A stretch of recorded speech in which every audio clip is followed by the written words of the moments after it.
This is Up for Debate, episode number 284, recorded December 4th, 2024. Hello, everybody. Welcome to this episode of Up for Debate, the debate podcast that probably belongs on the island of Misfit Podcasts. I'm Sean Jennings, joined as always by a man also based on a book and a song. It's Matt Mariani. Good evening, Matt. Good evening there, Mr. Sean. I think that's very true, very appropriate. The Island of Misfit Podcasts. That's what we probably should have titled our show. Yeah, except Santa's not going to come save us. Not this time. Not this time. We'll just have to take the tragic way out, which is what the Misfit Toys I think we're about to do. And sadly, until Santa came to their rescue. It's very dark. Kill themselves? I mean, they were huddled around God. that fire. They were sitting pretty close to that fire. That's all I'm gonna say. You know, it was dire. Yeah, I mean, we'll obviously dive more into it, but I will just state for the record that there was nothing wrong. Those toys actually were fine. That was a polka dot elephant. There was nothing wrong with them. There was nothing. They were pretty. Except for the train with square wheels. With square wheels, that was busted. I could probably overlook that. Was it? I was like, is it just me? I was watching this. I should say I watched both of these movies with my wife. And I said to her both times, I was like, is it just me? Or is there like nothing really actually wrong with these toys? They seem perfectly fine. Yeah. Except I would love a Charlie in the box. The doll does cry human tears. So maybe that was the that might have been the issue. Human tears coming out of the doll. Other than that, adorable. They all were great. And I would want a Charlie in the box. Nothing wrong with that. I have a bunch of notes, but I think the single only like direct quote I wrote down was a water pistol that shoots jelly. Yeah, which made me laugh. So I enjoyed that. I did. I turned to Katie and said, "Was that a gun? Is that just like a straight up gun? Is it a toy?" And then and I'm just like, a water pistol that shoots jelly, huh? Mm-hmm. What an interesting idea, Matt. We are kicking off a fantastic showcase over the next couple weeks. Let's get into some introductions before we get into tonight's movies to set this up. It is the holiday season. We're in December here. And, you know, talking about what we could talk about around the holidays, I think one of the grand American traditions is the films, primarily the stop-motion films of our good friends Arthur Rankin Jr. and Jules Bass, the heads of Rankin Bass Productions, who famously created the Animotion stop-motion films, starting with Rudolph the Red-Nosed Reindeer, totaling about 14 of them, starting in the 1960s through the 1980s. And they're replayed every year, massive classics, and we're going to take some time to go through and watch them all on the show. That's right. I have to say these. I thought I saw a lot of these movies, and now that I watched them through, I don't know if I caught them in like bits and pieces or like I don't. There were a lot of gaps. There were a lot of gaps to fill for these movies tonight. I'll straight up say I don't think I ever saw the Drummer Boy movie. I didn't even know that existed. That was completely off my radar. But the Rudolph one I thought I had seen because I understood it's like some of the references, especially the Island of Misfit Toys and the snowman in the beginning. I thought that I had seen these, but I was mistaken, Sean. I was mistaken. Yeah, I had definitely seen Rudolph, and I had seen the Little Drummer Boy, but not for a long time. Yeah. The Rudolph the Red-Nosed Reindeer, the first Christmas stop-motion film done by Rankin Bass, premiered in 1964, created by, I should say primarily produced by, then Videocraft Productions for the General Electric Fantasy Hour, based on both the poem by Robert L. May and the Johnny Marks famous song of the same name, and credited as the inventor of stop-motion animation, a guy whose name I can't seem to find, Tahito Moshinaga. Definitely said that right. who was credited as the first person to ever create. This wasn't the first ever, but he was the one who created the first ever stop motion film. Huh. I mean, the stop motion that I'm definitely most familiar with when it comes to the Christmas movies, I think we talked about it on our show a little bit. I think it was the Year Without a Santa Claus, the song with Mr. Ice Christmas. That was the in the Batman and Robin film. Uh, Mr. Freeze sings a little Yep. bit of that. So, um, and even that one, I don't think I could really recount that much of what happens in that film right now. Like, I would need to definitely rewatch it. Um, but my favorite, all Sean, I'll let you in on a secret of my favorite moments in these films. It's there, usually you catch it like once or twice, and I want to point them out to you now so that when we watch subsequent movies, you can enjoy them and be like, oh, Matt's gonna really like this scene. I really love specific moments when the characters either say or hear something so unconscionable that their eyes start spinning like Yes. rapidly in their head. And especially if they spin in two different directions, even better. But there was a moment. It was early in this film, and it happened when I believe it was when Hermie, our friend, our little elf friend, Hermie, announced that he wanted to be a dentist, Mm-hmm. and I think the response from the head elf who was like managing them is like a dentist, and his eyes go like crazy in his head. Love that. So anytime a moment like that happens, very entertaining. Oh, like when Rudolph fell in love, Yep, his eyes were going crazy. Yeah, that was a hoot. I mean, overall, listen, I don't think we're gonna surprise anyone by the production's fantastic. it is. Um, they look great. The details great. It was fun watching Rudolph and then Little Drummer Boy because Rudolph has been restored. Hmm. And Little Drummer Boy did not look as great, but Rudolph, um, looked fantastic. You could see the craftsmanship in it. The motion was incredible. Even the camera movement. There were some shots that I was like, I don't know how they do that today. Never mind in 1964.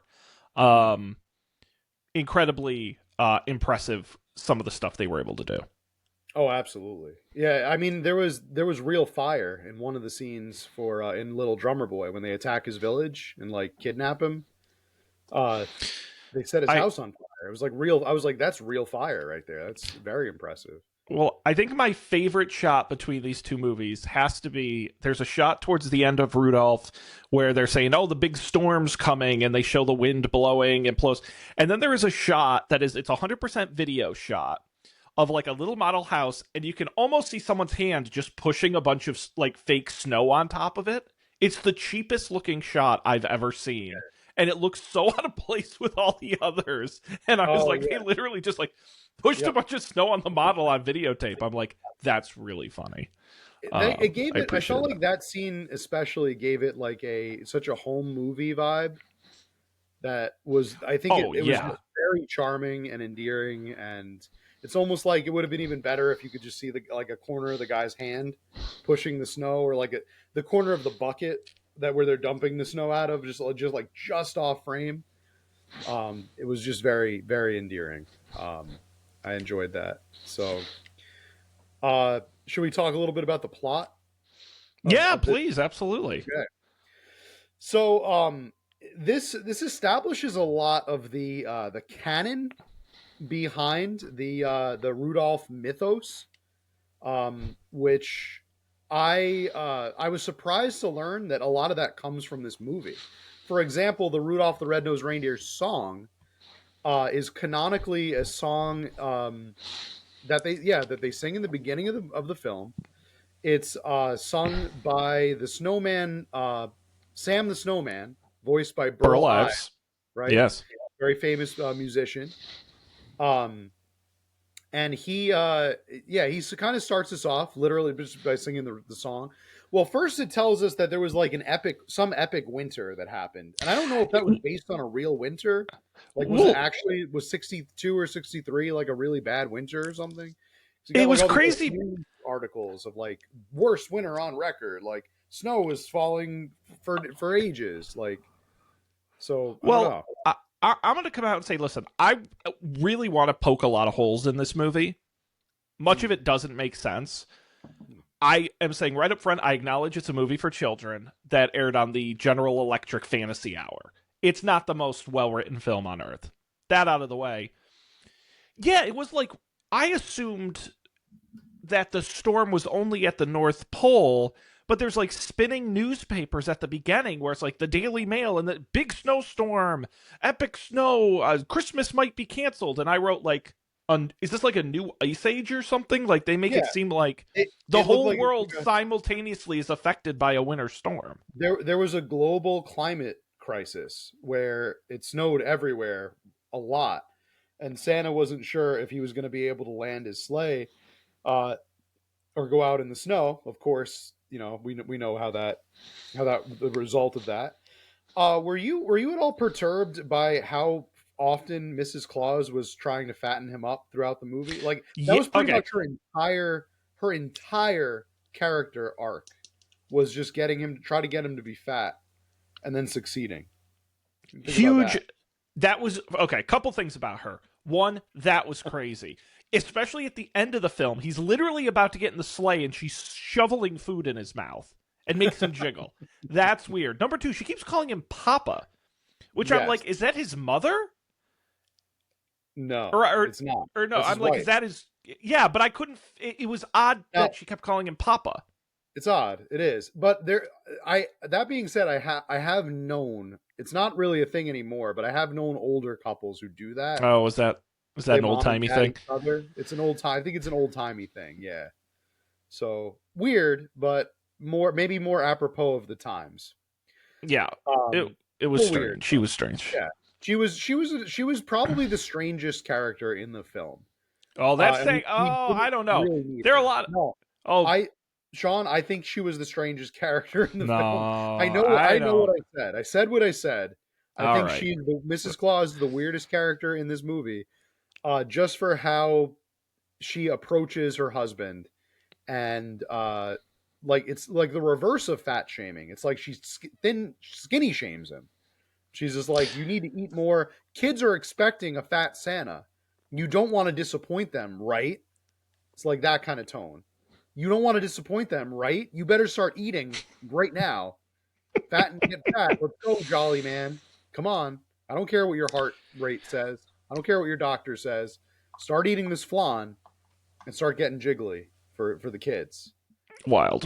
She was a mistake. She was a mistake. Now, it is here we meet. Okay, Rudolph, the titular character, is born unto Donner, who is the lead reindeer, and his wife, who I believe goes unnamed.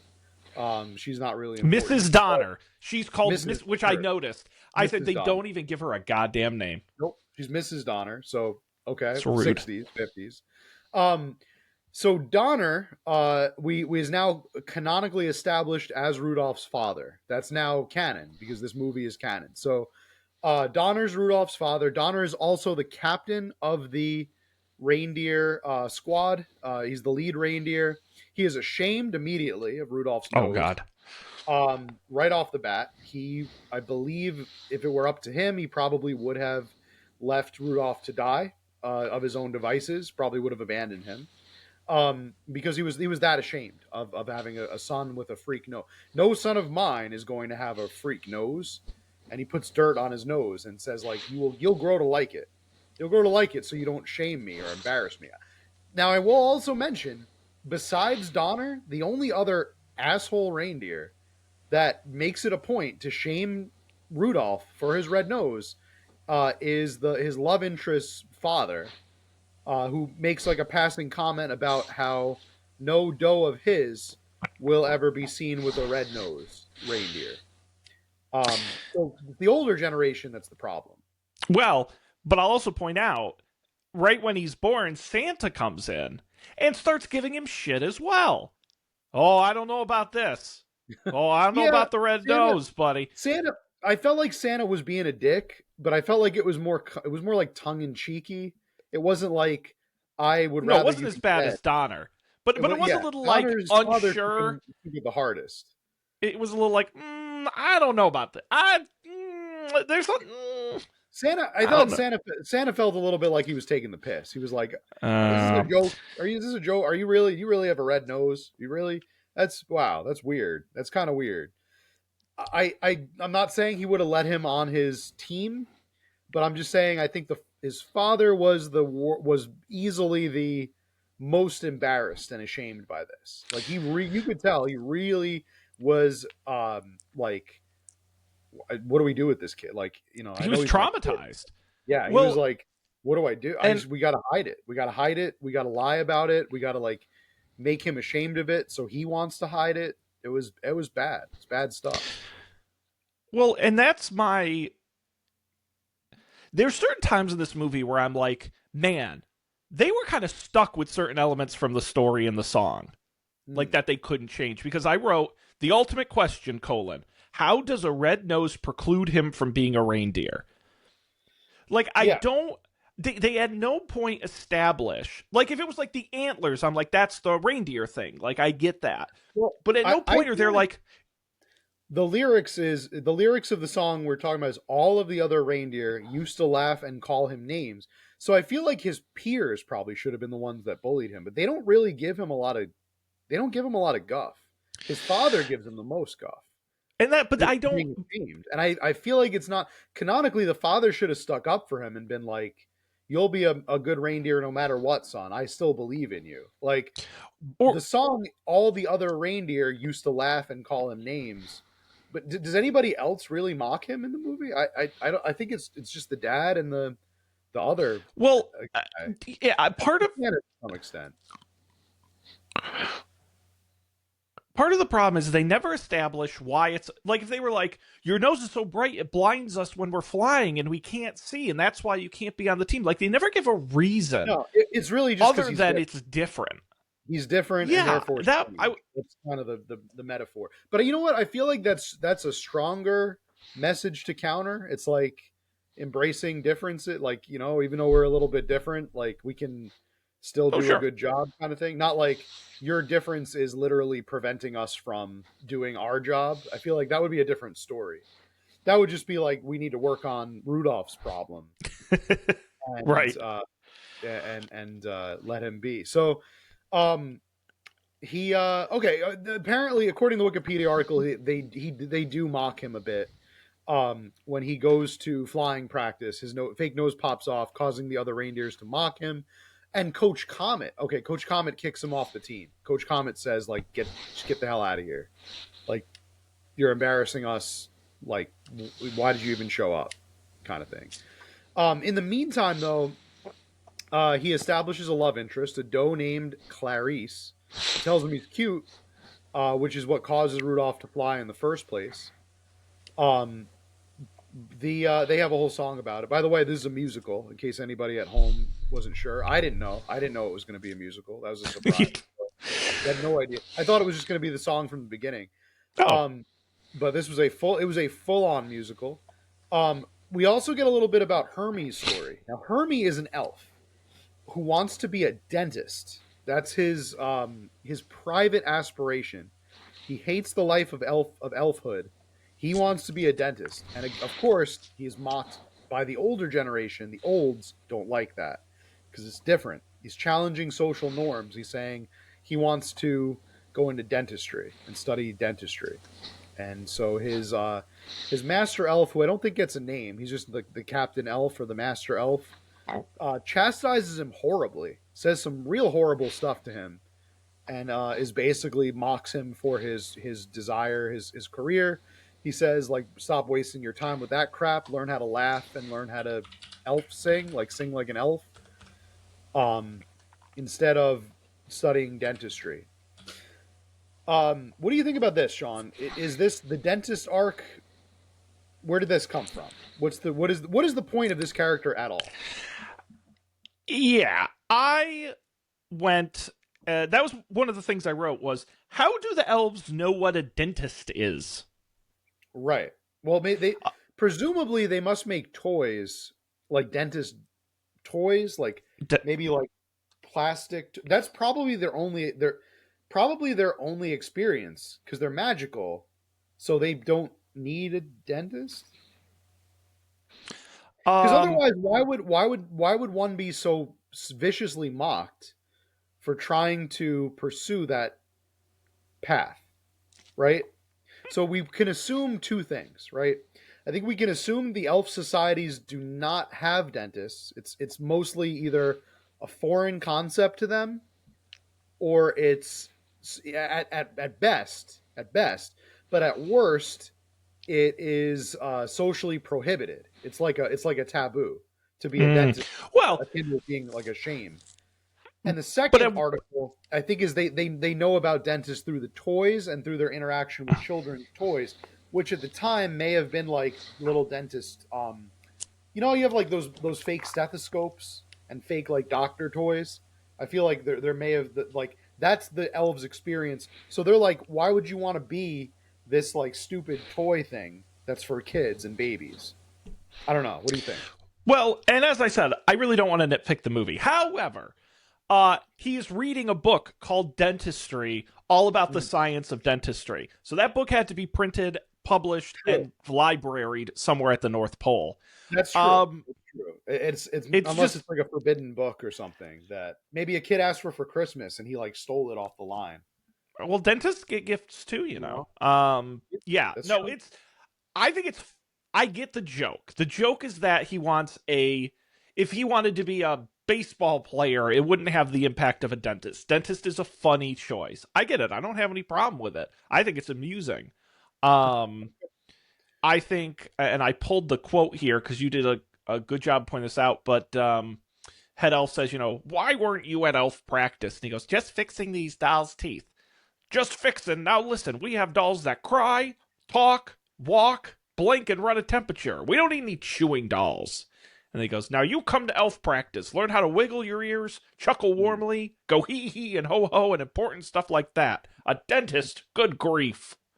yeah, Um, so it was fun. I enjoyed it. I had no problem with it. yeah. Um, and so they meet each other. Rudolph and Hermie.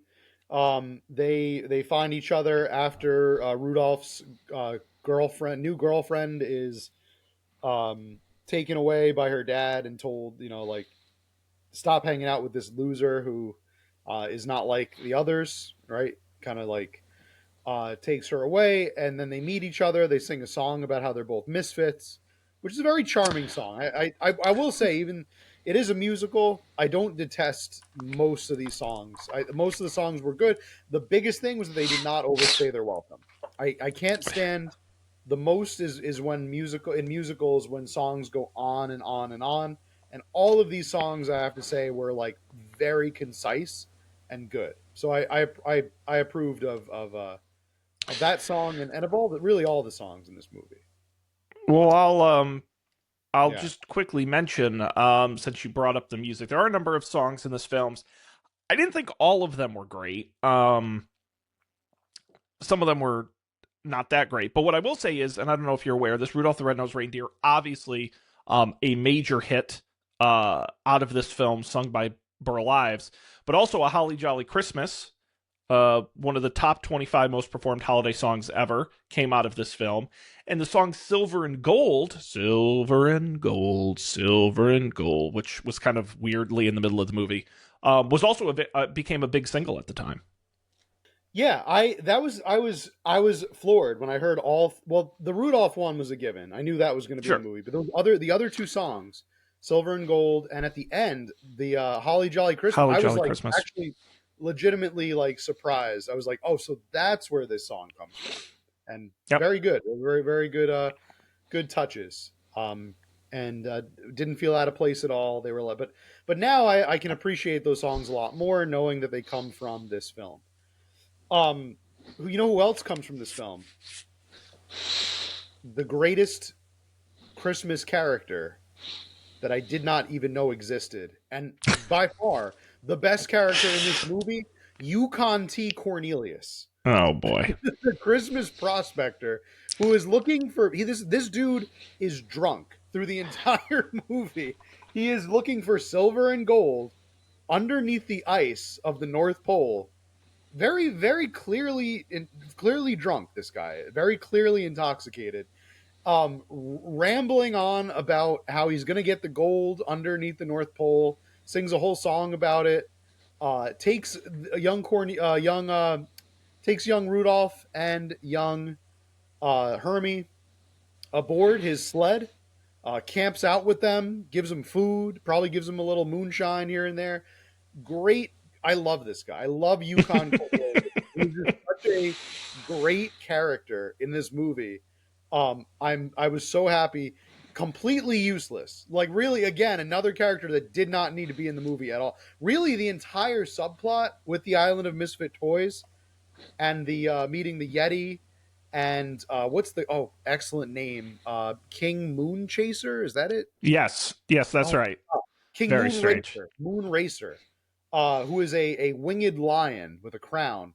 Excellent. Like no reason they should be in the movie, but they needed to pad it out a little bit because you couldn't just have like a rejected you Well, couldn't have just like a rejected Rudolph and that be the whole movie. He just comes back when it's like that's a stormy out. note I wrote, which was that Yeah. this is a lot of filler for a movie that's only 50 minutes. Yeah, no, that's the thing too. It's only 50 minutes, and yet there's an entire side like subplot involving a Yeti that is like plaguing the North Pole, who hates Christmas, and also a drunken prospector who is like seeking to defeat him in combat. And you have a whole island of misfit toys. They get their own song and dance, and are arguably probably like they may be the most remembered thing of this movie because Yeah. I've heard that reference carries beyond Christmas. Like people call themselves the Island of Misfit Toys all the time. Teams, like sports teams, do it. Yeah, it's been a saying. Work people do. It's like it has entered the zeitgeist,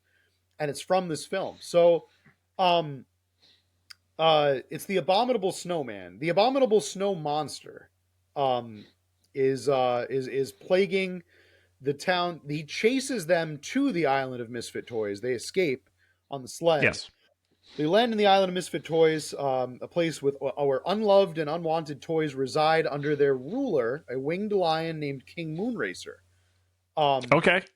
So he is their king. Sure. And it is never really explained if he's a toy too, or if he's an actual winged lion that just happens to be ruling over this island. It's not really. He may have the least backstory of any character in the whole film. Like it is so unexplained. Which kind of you would think a whole section of the movie got cut out. If you were a kid and you were watching this movie, and it's 1964, right? 4. So let's say you have the mumps, because the mumps was a big thing in the 60s, right? Sure. I remember from an episode of the Brady Bunch, right? This is the episode when the codeine kicks in. This is the part of the movie when like the whatever you were taking to ease your malady is going to start taking effect is around when King Moonracer shows up. So and the Yeti, and so this is like where things start getting a little psychedelic. Things start getting a little out there. We venture beyond the North Pole. We're in like a new crazy place, and I say that because I think this is a trope that is we're going to see a lot in these movies. As we go through them throughout the holiday season, these Rankin and Bass movies, they definitely get like far out, and they culminate in what is perhaps my favorite Rankin and Bass movie, which explains it's the story of Santa, the origins of Santa Claus, right?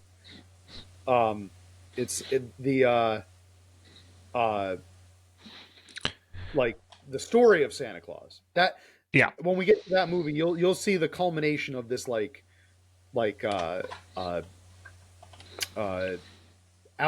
of body Christmas experience kind of hit. It's like 2 parts Tolkien, 1 part fantasy, like high fantasy from like folktale fantasy, 1 part like just straight up pagan mythology. Just all get blended together. and it's really cool. It's really very cool. And then a little candy cane to make it like Christmasified. So this is our first taste of it, is with King Moonracer. Um, what did you think of King Moonracer, John? I mean, John. I, honestly, when we got to the Animus for Toys, I'm like, this is the movie I want to watch. Like a story of a Mhm. mythical winged lion that flies all over the world looking for unwanted. Like, how did the island start? Like, where does he come from? What's the story? What does happen to the toys after they've That been would, there for a long time? Sean, if I had all the money in the world, I would revive this company, and I would invest in the first thing I would invest in is a King Moonracer origin movie. I don't even care if they make it like an anime or something. What Like I just was want he to a know. toy himself? I want to Right? know. Was he a toy? Was he a real like mythological creature? Was he their god? I think he was just the king, but like where did he come from? How did he inherit that realm? Disney is giving us the story of Mufasa. I could care less about Mufasa. I don't care. Right. I know his arc, right? He's king of Pride Rock, he dies. It's not about him. It's about Simba. It's about the new generation, the new blood. I want to know about King Moonracer. I feel like his story is left heavily untold. Um so Rudolph actually, it looks like Rudolph he spends a lot more time in this island of misfit toys. He actually like grows up, Yeah. like Yeah. matures. Like he Well, he so it's it's so been like years. So what I do you don't mean to think? nitpick again, Yeah. but if I'm following the timeline of the movie correctly, they say at the beginning he's born. Then they say the spring is when all the kids come out and meet each other Spawn. and start to learn Yep. to fly. So we know that's spring. Right. And then he leaves. And then the next time when he comes back to the cave, Santa says it's 2 days before Christmas Eve. hmm So he could I have been guess we gone don't know how many years. years passed, but theoretically, the parents went out to look for him, but he also could have been gone 6 months. It also could be like time moves differently on the island of misfit toys, like the planet Uh, in Interstellar. You ever Again, see just Interstellar? Remember Interstellar? Matthew McConaughey. They get off the ship, no, but I that's a and zeitgeist thing like, that got yes, I'm familiar. yeah, it's kind of like every hour on that planet is like 20 years on Earth. It's something like that, and they end up spending like basically the equivalent of like 85 years on this planet.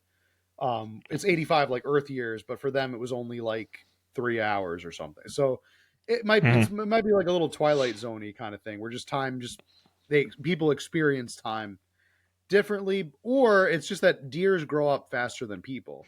Because It you notice, it could be. Hermie doesn't really grow, but he's also an elf, so I don't know if elves grow. Period. But um, yeah, he arrives and finds that his parents and Clarice went out searching for him, and they get kidnapped by the Abominable, who is the Yeti Yes. character. They're being held captive there. Rudolph attempts to rescue Clarice. I wondered in this scene, is this where Lucas got the idea for the Wampa in Empire Strikes Back? Oh, there you go. He might have got the Wampa idea from this movie. Wouldn't surprise me at all. I know he loved his claymation. So uh they go to launch a rescue, a daring rescue. It's Hermie and Rudolph and my boy Yukon Cornelius, and they go to rescue the parents and Clarice, who have just been nothing but shitty to Rudolph this whole time. I mean, the mom has been okay. Absolutely. The mom is really actually kind of the worst one because she's a bystander. She kind of lets it all happen. She doesn't speak up for Rudolph at all and lets his father basically abuse him. Um, and Rudolph is fully within his rights to let them all die. He is fully within his rights to let them all get eaten by this ice creature. But Yukon is like, no, that's not the American way, my boy. It's not the American way. You got to go in there and save him for God and country. Have some moonshine before you go in. Take a swig of this jug, and then we're gonna go in and save him. So the trap is actually pretty clever. The trap that they launch, right? I think they send Rudolph in, right, as just straight up bait. but then he has Hermie make like a oinking sound, which was very funny. Pig things. He It said, was the "Can't least resist a piggy." convincing, Oink oink. No, come on, you got to put some effort into it. the least convincing pig noise. I heard a more convincing Really pig noise sell it. than Deliverance. Um, Oink oink. Deliverance has better pig noise. So, um, yeah, the a creature goes out to explore and gets smashed on the head by Yukon Cornelius. Just a straight up ice boulder to the brain. He doesn't waste any time. Just knocks him on his head. He gets up. He hits him with another one. He gets up and hits him with another one. Until he's beaten unconscious by these ice boulders. And at which case it's time for Hermie to fulfill his destiny in this This was movie. crazy. This He's a was dentist, right? So they this pull a fucking straight up, blew me up. This yeah, it's something from like $1 Million Man. They straight up or what from that movie with with Al Pacino where he pulls his teeth out. Um, I'm just gonna put in oh Al my Pacino god. teeth movie. It's Oh god, don't do that. it comes. It's not The Devil's Yeah. Advocate. I don't know why that came No, up. it It's a different movie, but there's like a torture scene with Al Pacino. He pulls his teeth. You ever see that movie? Is it safe? Is it safe? no, I don't think I've ever seen an Al Pacino movie. Folks at home definitely know what I'm talking about. Mm. Oh, it's not Um, because it's not Al Pacino. What am I talking about? oh, It's Dustin Hoffman. oh, It's Marathon Man. Rain Man. Marathon.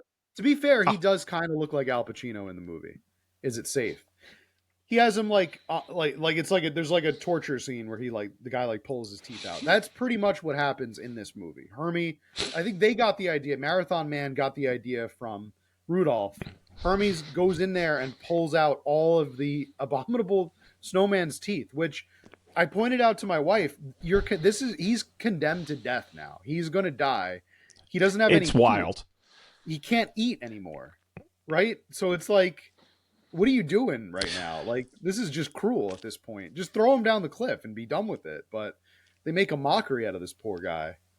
Well, I had a couple of questions, which was a the abominable doesn't seem to really be in any pain. He just kind of stands up and grins with no teeth. Didn't really seem to bother him anyway. Two, I thought in my head, I'm like, there's no way this is what happened. But it's funny to think that they came up with the idea first of, oh, I know, he'll defeat the Yeti by taking all his teeth out. But elves wouldn't know how to do that. What if he wanted to be a dentist? You know, it's like, I know that's not how it worked, but that's a very funny thought. Like, they had to, like, shoe in Horn the dentist thing because they just really wanted to do a teeth taken out scene. Um, and and the best part is it doesn't do anything. It really doesn't do anything. At the end of the no, day, well, it does nothing. It's not until he goes over the cliff. yeah, Yukon Cornelius knocks into him because he knows he can't bite him. So he just runs over and pushes him off and they both tumble off the cliff. Uh, Presumably, I thought they were both done. I thought that was the end of both of them. Because you never hear about Yukon Cornelius in the song, which is a damn shame if you ask me. There really should be He a whole. should have had his own song. Why didn't he have his own song? Yukon Cornelius. He's a drunken prospecting man. Like he Guy. rides his sled and he wishes he was dead. I don't know. There's something like that.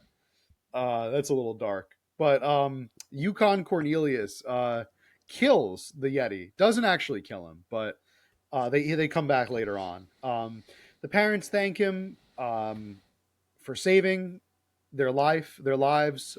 Clarice gives him a little kiss, and then all of a sudden they're cool with their freak son having a red nose.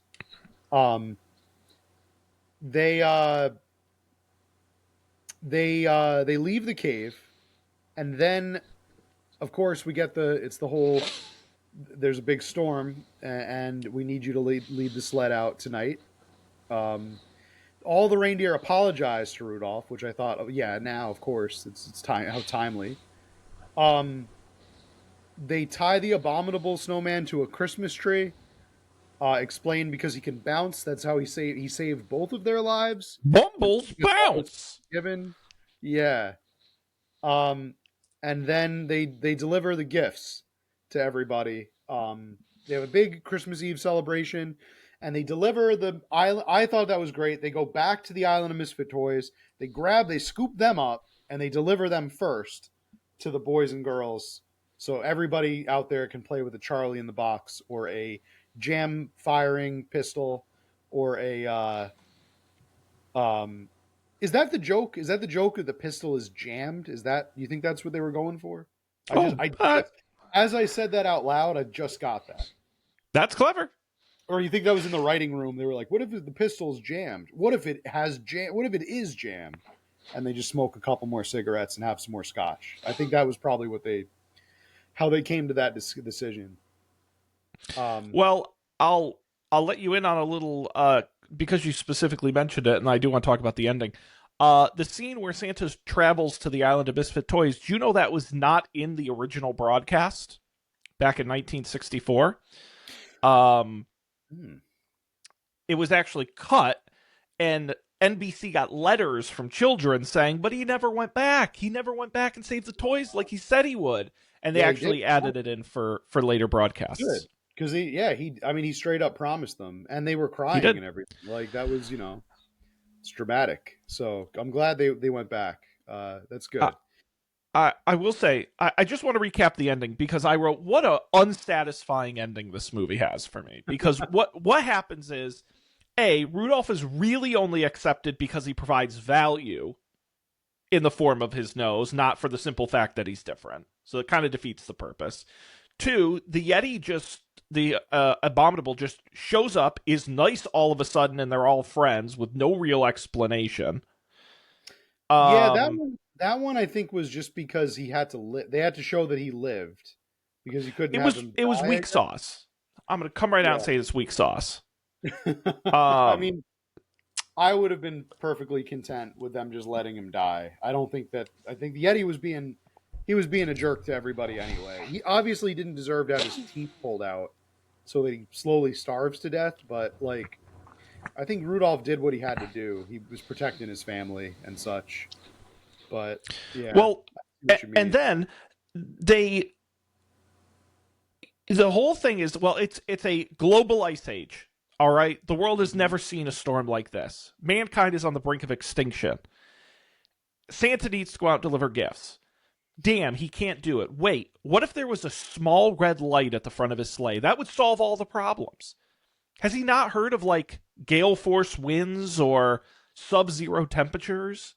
Again, I'm not trying to nitpick here, but that was annoying to me, where I'm like, oh, well, it's not really a visibility problem per se. It is a lot of other issues that come along with it that Rudolph can't solve. How long before we get a Santa VR game? How have they not? What would you? Great question, Matt. What would you do in a Santa VR game? What's the action? I mean, it would be Flight Simulator, right? But you're sitting in a sled, an open sled, and you're throwing gifts with VR. I think that would be an amazing game. You don't think that would be a great game? You'd be throwing them, and then you could get out of the sled and climb down a chimney, climb back up. I can't believe I just Googled Santa VR game. How is it? I don't think it exists, but it really should. Somebody out there should make it. It does. Dear Santa VR. Here we go. Be Santa's VR assistant and help him to make Christmas presents for everyone. All the elves have fled, and left an awful mess. So you help him make toys. Okay. I'm glad this exists in some way. This looks horrible, but it looks really bad. But here's one on Steam. Hang on. Santa's Visit. Take a ride across the world and then through Mistletoe Country, leading up to the Smith's house. It's up to you to decide if they've been naughty or nice. Choose the right gifts and cause some mayhem. This is a first-person Santa game. Exactly what you asked for. Yeah. Okay. All right. So we got that answered. What else is there really to say about Rudolph the Red-Nosed Reindeer, Sean? I've got a few lingering notes that I would like to mention, and then we can move on to the Little Drummer Boy. If you've got any wrap-up thoughts, I wrote, these voices are wild, very radio actors, which all these guys, other than Ives, they're all Canadian radio actors. Some of the voices were awesome. You could tell they had done that their whole career. I I wrote, I bet kids in the 60s thought this was awesome. It reminded me of when I first saw Toy Story, where I'm like, that's different and that's really neat, and I'm a kid and I like that, and I feel like this was like that in the 60s, so good for them. Um, and yeah, that's it for notes that I've mentioned. Anything else on this map? I don't think so. I mean, that about sums it up for me. Yukon Cornelius, absolute champion of the A people. plus. Love him. I wish he was in more films. But what was that? His song, Silver and Gold, right? Silver and Gold. I Silver and definitely have heard gold. that one before. It's how do you measure its worth just by the pleasure it gives here on Earth? Bad Silver and song. gold decorations on every Christmas tree. Bad I song. know. And very weird in the middle of the movie. It was a little Did not care for it. misplaced. Yeah, it was a little misplaced. But you know what? Things were already going off the rails at that point. Um, love him. Love him. He found a peppermint mine at the end. He was jazzed about that. Remember? It's a peppermint Yes, mine. which not to keep Mm. giving out fun facts about the film, but originally when they put the Santa Goes to the Island of Misfit Toys back in, they cut that scene where he talks about peppermint. And so he goes Mm. through the whole film tasting his thing, but you never see him actually find the peppermint. It was put back in later. Yeah. But it must have been very strange to see him doing that and not get it paid off. Right. Right. All right. Well, Uh, we've got another film on the docket here. yes, let's fast forward to 1968. Our boys Rankin and Bass are back with another stop motion special, The Little Drummer Boy, coming in at a crisp 25 minutes, telling the story of da baby Jesus. I had seen this as a kid. I vaguely Mm. remember it, but this was all new for you. Yeah. So coming in 1968, imagine this, Sean. Like you had it was the year of uh, the height of the Vietnam War. Um, you had the assassination of Martin Luther King happen earlier in April um, of that year. You had JFK was 4 years away, 5 years outside of him being assassinated. You had the RFK Jr. assassination that summer or that fall, rather, right? The And of space course, race was on. Space Race was on, and this is the movie that graces your television scene on December 19th, 1968 in Canada, following several days later in the United States. Um, this is the movie The Little Drummer Boy, and what can we say about this movie? Oh dear God, what can we say Well, about this movie? I'll give you the first two things I wrote down, which are both questions. Is this a goddamn history lesson? Was one. And then, is this for children? Was my second. No, I don't think it was. I don't think it was because I don't think children. It was it wasn't. So there were songs in it like Rudolph, but they weren't like happy songs. Like one of them was literally like how mad the boy was at the world and about Yep. because he was enslaved as a child. Uh, I I didn't know how dark this movie was. Like I had never seen this movie as a kid, but I heard the song, right? The Little Drummer Boy song is very famous. I didn't know that he had such a like a really they give him a real tragic past. I wonder if that was because of all the everything going on in the world because it was I mean it was a pretty bad year. I mean like all things considered, there's a lot of really bad stuff happening, and I think that reflects in the main character and his whole arc. He sings a song about how he hates humanity and how he like wants everyone Well, to suffer, like basically. but what I would also say is that's a fair take.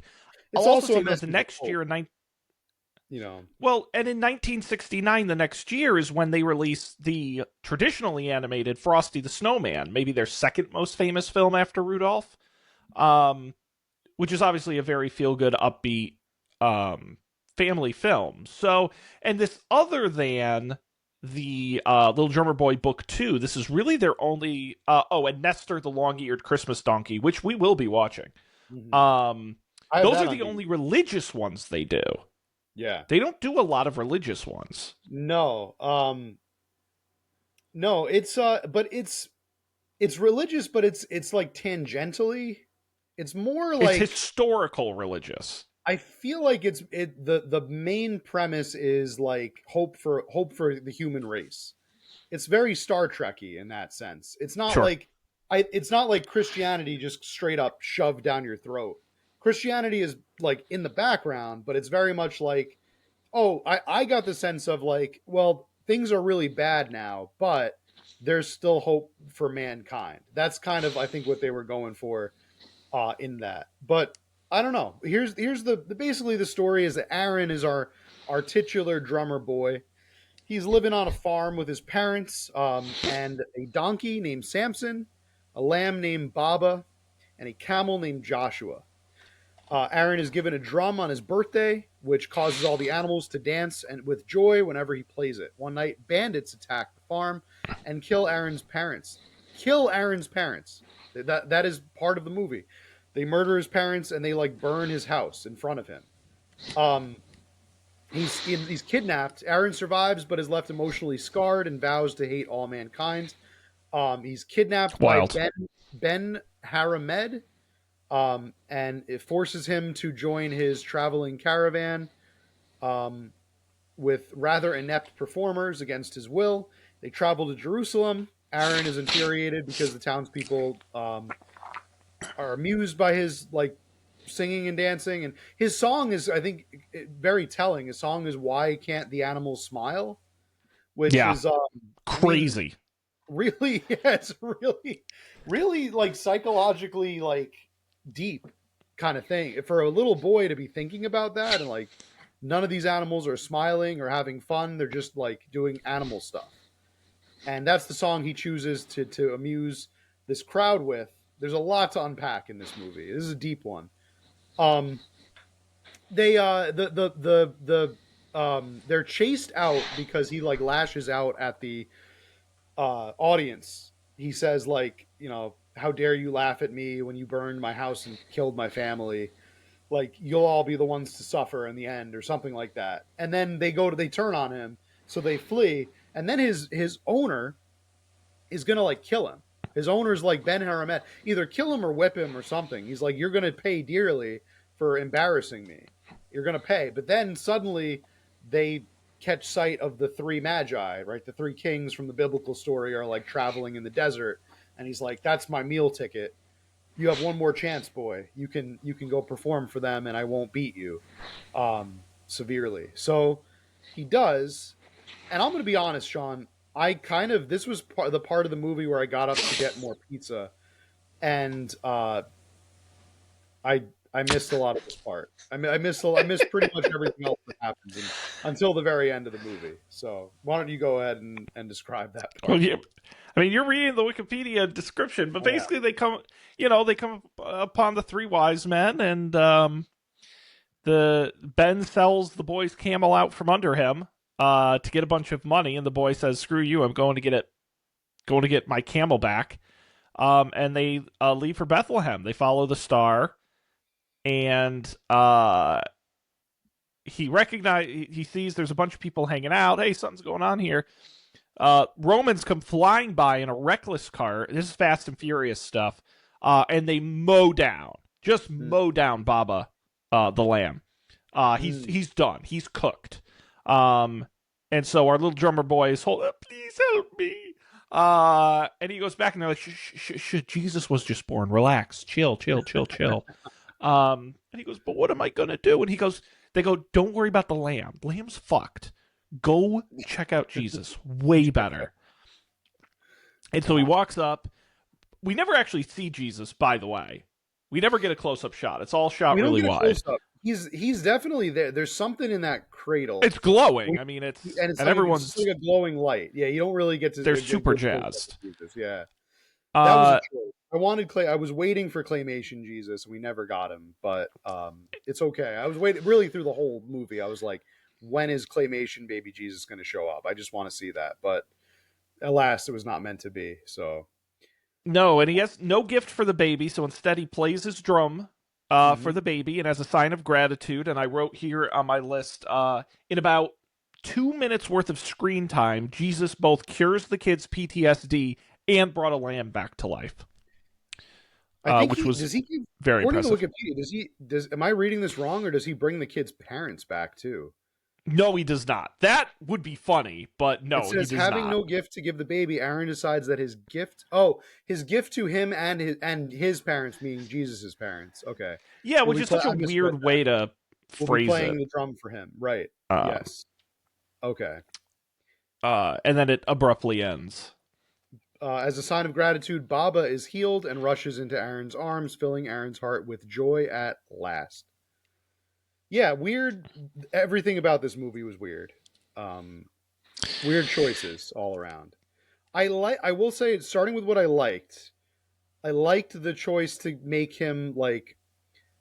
I saw what they were going for about how he like hates mankind because of like how the world was like really shitty to him, and how that gets like subverted, or like it gets like not subverted, but it gets everything is okay in the end, I guess. But not everything, because his parents aren't alive again. But like something that like everything shitty has gone wrong for this kid, and like one last little thing that was going to put him right over the edge.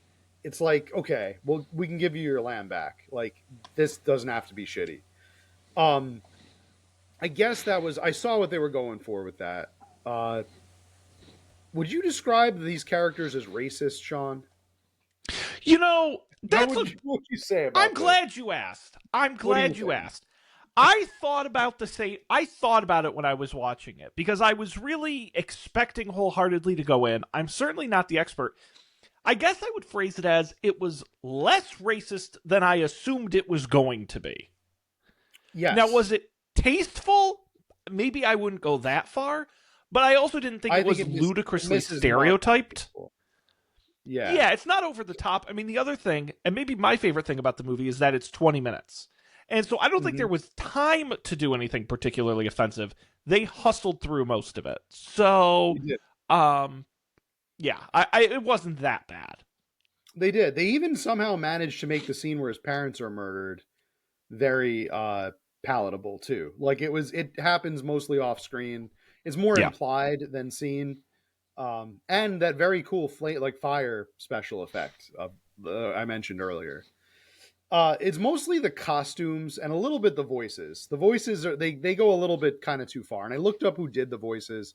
Nobody that worked on this film was of Middle Eastern descent. Just so everybody knows, the actor who played the one of the most questionable characters, who was uh, Ben Haramad, the kidnapper, was his name was Jose Ferrier, and he's from Yeah. Puerto Rico. He's Puerto Rican. Um, the all three kings were played. Actually, Paul Frees plays Most of the almost characters. everybody in the movie. Yeah, pretty much everybody except for the drummer boy and Ben Haramad, and the women are all played by Paul Frees. So that would be Ali, Who's Aaron's maybe, by the father. way, I don't know if you know Paul Frees, but he is Yeah, voiceover legend. yeah. One of the best to ever do it. Oh, Rocky and Longtime Disney Bullwinkle. collaborator. Yeah, Yes. the man of a thousand That's voices. so. I wasn't surprised to see that was him. The man of a thousand. Him and Mel Blanc are both known as the men of a thousand voices. That's right. Yeah, I mean he has done many different voices, and he does many in this film. He's all three of the kings voices. He's Aaron's father, Ali, Samson, Baba, Joshua, the guards, all male townspeople, driver, and tumblers. So Yeah. he is just so many people, which is great. It saves them a lot of money, right? They don't have to pay multiple actors. Uh, so that's our yeah. Those are our voice actors. I don't know. I of these movies, I think we got an obvious winner here. It's Yukon Cornelius, and it's the I think for me it's the For me, it's the Rudolph. I think wins this one, knocks it out of the park. Yeah. Yeah, and I think we'll rank all these once we get through more of them. For They're me, just I'm totally sure you very know the phrase. different. Well, it's the phrase, the feel good movie of the season. This was the feel bad movie of the season. Yeah, it was Um, tonally very different, tonally different, um, and structurally different. but I don't think that's bad. And I think there was some stuff going for it. Like I said, it was quick. I thought some of the animation was better. There were some crowd shots with a lot of figures in it that I thought were impressively animated. I also thought some of it also looked much cheaper. So it wasn't all hit or miss. I really think my only biggest piece of feedback is I really don't like choir music. Oh, I okay. find it annoying. Um, And and this was all choir music. it was all that. Yeah, it was. It was Um, all and so that got old as we got towards the end. But overall, I thought it was fine. It, again, wasn't offensive, but it's not something I need to go back and watch right away. Message received. I'm very curious about the sequel and spiritual sequel in Little Drummer Boy Book 2 and Nestor the Long-Eared Christmas Donkey. Um, Can we so I'm do? pretty... Can we do like a yeah, knockout? Can we do like knockout rounds if we watch like two movies back to back? Like, can we do like I would put, for instance, I put Rudolph over Drummer Boy. If Rudolph makes it to the next round, could it like challenge the other two movies? We could like just like a tier sure. list, Oh, no, we've never done that. I love that idea. a little tier list Only of these one will first and advance best each movies. week. Yeah, that'd be kind of cool. We could see if it knocks out any of our films for next week. Well, do you want to know what our films are for next week? I think we all want to know. I think Oh, we boy. Well, we're going to do them slightly out of order, and there's a reason. Because all of these specials are either about 50 minutes to an hour or 20 to 25 minutes. And I liked this week where we paired a longer one with a shorter one. It felt like a good mix. So we're gonna do first we're gonna do 1970s Santa Claus is Coming to Town, which is the next sequentially for Christmas stop motion Rankin Bass films. But instead we're gonna skip the Year Without a Santa Claus. We're gonna save that for the next time because it's a good kind of standalone, and we're gonna jump 1 year ahead to 75 for The First Christmas: The Story of the First Christmas Snow. This one runs 22 minutes. So we'll do a long one and a short one next week with Santa Claus is Coming to Town and then The First Christmas: The Story of the First Christmas Snow. All right. All right. Looking forward to it. I don't think I've seen either one of those two, so this will be a treat. I don't think I've seen either of those. I will say, coming up, Year Without a Santa Claus, I've seen. I have seen Jack Frost, which we'll get to in a while. I may have seen Santa Claus is Coming to Town. But we're gonna find out. It's gonna be great. A lot more to come. People, definitely make sure you're subscribed. Wherever you Yeah. get your podcasts, Up for Debate with the video version on YouTube. These are going to be coming out over the next couple weeks. We're going to be getting through all of them. If for some reason, I'll put this out there, if for some reason you can't find access to these films and want to watch them, because especially as we get into the more obscure ones, I've obtained copies of all of them. Email us, upfordebatetv@gmail.com, and I might accidentally link you to Dropbox with a copy you can watch if you want to watch along with us. I will say, many of them are available at archive.org. The Internet Archive does have copies of a lot of these, not all of them, but a lot of them, if you want to watch along. But we're going to be back with more. So exciting stuff. Pleasure having you here with us. On behalf of Matt, I'm Sean. We appreciate you. We're going to see you next time for more Christmas magic on another Up for Debate.